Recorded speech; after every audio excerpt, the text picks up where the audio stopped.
Good morning, students. Dear students, today we will read chapter 18 of your social science.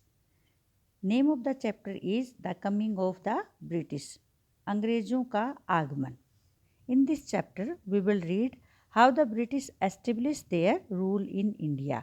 अंग्रेजों का भारत में शासन स्थापित करना, कैसे शासन स्थापित किया, इसके बारे में पढ़ेंगे. अबाउट द रिवोल्ट ऑफ 1857 और 1857 के विद्रोह के बारे में पढ़ेंगे. What do you think could be the reasons for which the British arrived in India. आप क्या सोचते हैं कि अंग्रेज़ों के भारत आने के क्या कारण थे.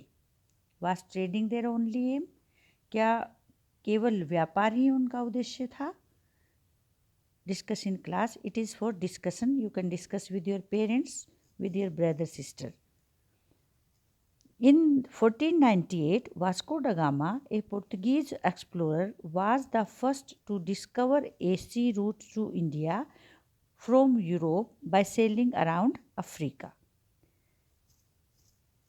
In 1498, 1498 में वास्को ड गामा, जो कि एक पुर्तगाली खोजकर्ता था, एक्सप्लोरर खोजकर्ता, उसने अफ्रीका के चारों ओर चक्कर लगाते हुए यूरोप से इंडिया तक समुद्री रास्ता उसने खोजा. फर्स्ट टू, वह पहला आदमी था जिसने ये खोज करता था, जिसने ये रास्ता खोजा, समुद्री रास्ता. The Dutch came to India after the Portuguese.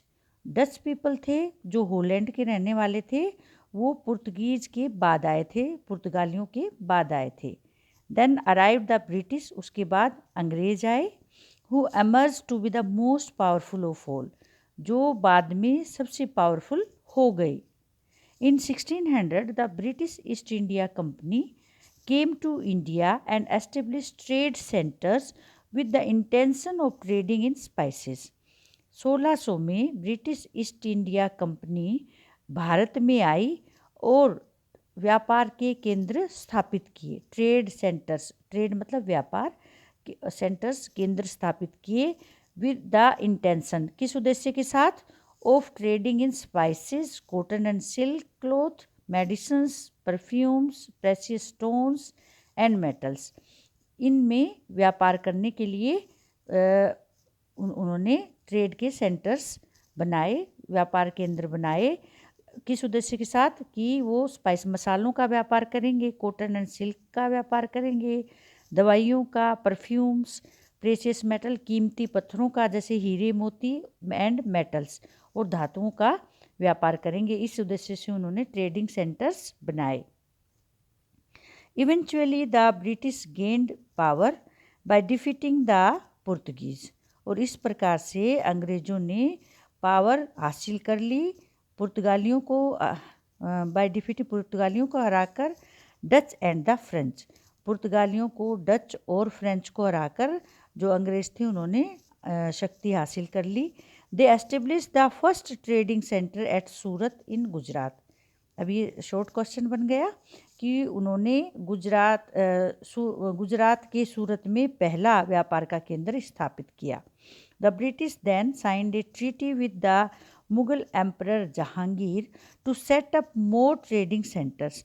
फिर अंग्रेज़ों ने एक ट्रीटी मतलब संधि, समझौता जो है वो साइन किया, समझौता किया. मुगल एम्परर, उस समय मुगलों का साम्राज्य था हमारे देश में, और जहांगीर जो था वो एम्परर था.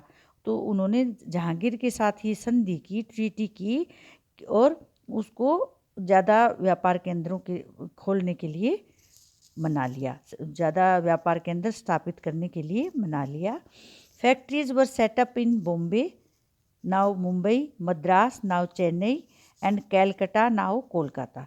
फिर उन्होंने फैक्ट्रीज जो है वो स्थापित की बॉम्बे में, मद्रास में और कैलकटा में. अब इनके नाम चेंज हो गए हैं, ठीक है. बॉम्बे मुंबई बन गया है, मद्रास चेन्नई और कैलकटा कोलकाता हो चुका है, ठीक है. This factories became the main trading centres for the British east India company. और जो ये फैक्ट्रियाँ उन्होंने लगाई मैन्युफैक्चरिंग की, वो मुख्य व्यापार के केंद्र बन गए अंग्रेज़ों के लिए, अंग्रेज़ों के ईस्ट इंडिया कंपनी के लिए। Okay. The French, Dutch and the Portuguese fort with the British for power. और जो फ्रेंच जो है, फ्रांस के जो सिटीजन्स थे, ओलैंड के सिटीजन, डच और पुर्तगाल के पुर्तगीज, ये तीनों जो है अंग्रेज़ों से लड़े पावर के लिए, शक्ति के लिए। In 1664 the French establish their trading centre in Pondicherry. अब उसका नाम पुडुचेरी हो गया है, पौंडीचेरी का। और इस प्रकार फ्रेंच जो फ्रांस के लोग थे, उन्होंने 1664 में पौंडीचेरी में व्यापार का केंद्र स्थापित किया, trading centre. This caused A conflict between the British and the French. और ये जो है ब्रिटिश और फ्रांसीसियों में, अंग्रेज़ों और फ्रांसीसियों में झगड़े का कारण बन गया। In the end the British defeated the French. और आखिर में अंग्रेज़ों ने फ्रेंच को हरा दिया। सीधा picture of Vasco da Gama, इस तरह के दिखते थे वो। The British gained great profits and were greedy for more. अब जो अंग्रेज़ थे वो बड़ा फ़ायदा कमा रहे थे और ज़्यादा का लालच कर रहे थे। They broke rules and misuse the facilities granted to them by the Mughal rulers. उन्होंने नियम तोड़े और गलत प्रयोग किया उन सुविधाओं का जो कि मुग़ल शासकों ने उनको प्रदान की थी। जो ग्रांटेड मतलब प्रदान की थी सुविधाएं, उनका गलत प्रयोग किया। The British has been allowed to trade in India without paying any taxes. जो अंग्रेज़ थे उनको भारत में बिना कोई टैक्स दिए व्यापार करने का आज्ञा थी उनको। They had begun to keep an army in Bengal. और उन्होंने बंगाल में अपनी आर्मी भी रखनी शुरू कर दी। And fortified Fort William without the permission of Siraju Daula. और जो ये फोर्ट विलियम था, इसमें सेनाएं रखनी उन्होंने शुरू कर ली। फोर्टिफाइड मतलब डिफेंस फोर्सेस वहाँ पे रखनी शुरू कर ली। Without the permission of Siraju Daula the nawab of Bengal.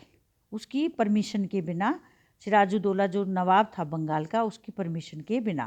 When Siraju Daula demanded that the British पे टैक्सेस।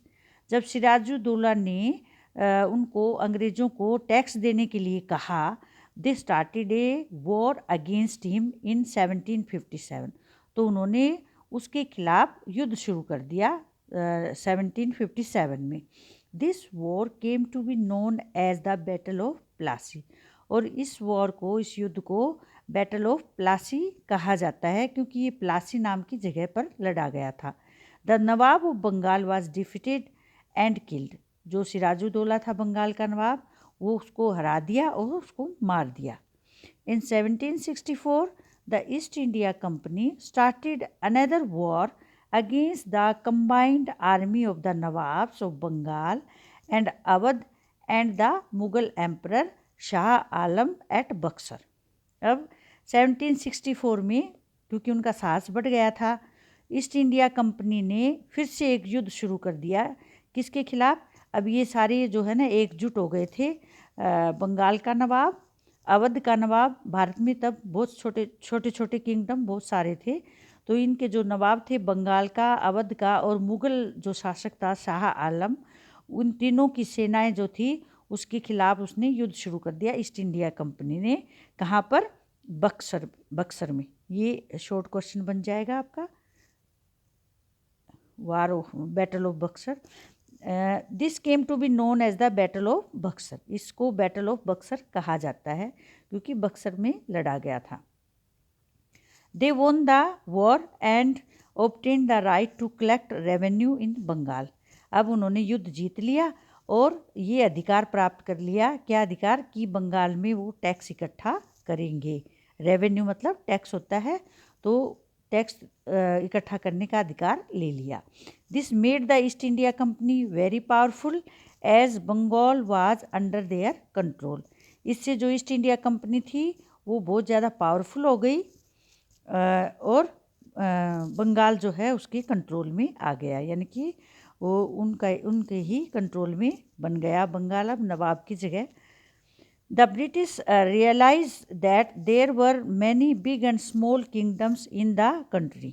अब अंग्रेज़ों का ध्यान गया, उन्होंने महसूस किया कि भारत में बहुत सारे बड़े और छोटे राज्य थे, which fought against each other, जो कि आपस में लड़ते थे।